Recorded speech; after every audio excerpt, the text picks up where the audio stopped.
Hello, my name is Evan Williams, and today we're going to talk about two vowel sounds. I, the short Russian I, and E, the long Russian E.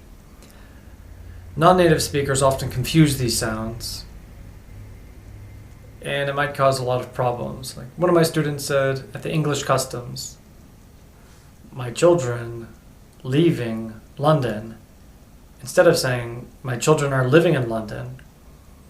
Of course, the customs officer says, "Well, why are you going to London if you're leaving there?"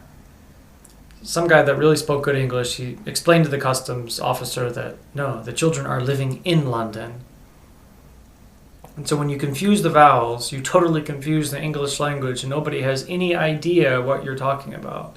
So we're going to have to exercise these two problems with I and E.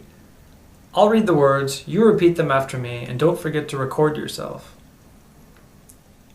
Live, leave, gin, gene, bid, bead, pick,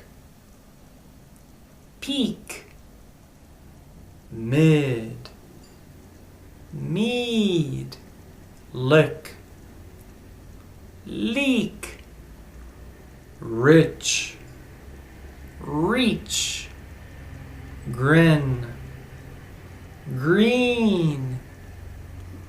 An exception, bean, bin. I'll read a couple sentences for you. Will you bring the meal, please? Will you bring the meal, please?